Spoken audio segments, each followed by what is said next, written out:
The abandoned child in a small, remote village nestled deep within the woods. There was a house that no one dared to visit. It stood at the edge of the forest, its paint peeling and windows shattered, a relic of a forgotten time. The villagers spoke in hushed tones about the house and the child who had once lived there.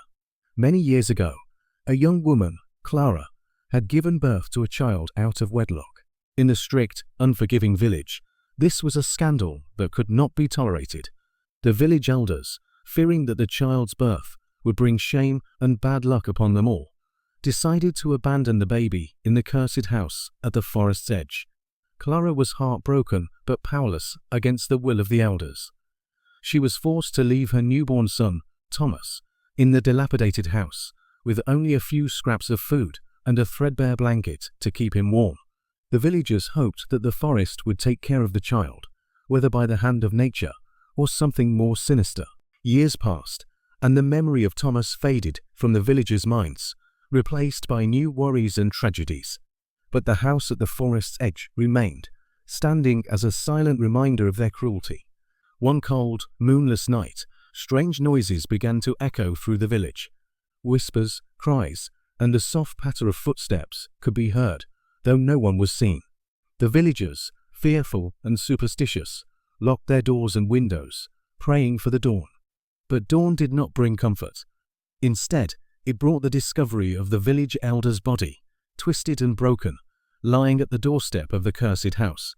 His face was frozen in a mask of terror, his eyes wide open, staring into the darkness of the house's interior.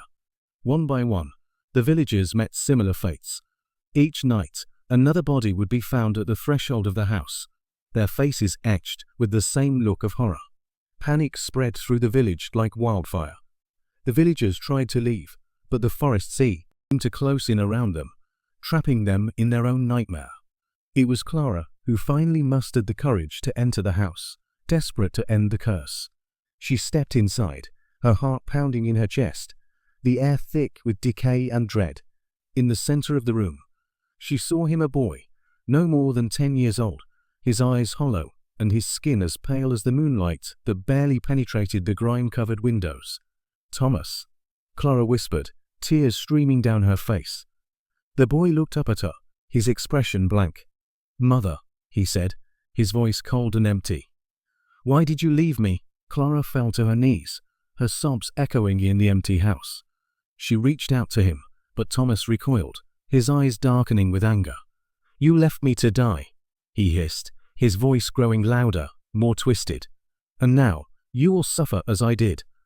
The last thing Clara saw was the twisted smile on her son's face before the darkness consumed her. The next morning, the village was silent. The house at the edge of the forest stood empty once more, its door hanging open, the interior untouched and undisturbed. No one dared to enter the village again, and it soon became a place of legend, where the ghost of a child still wanders, seeking revenge on those who wronged him.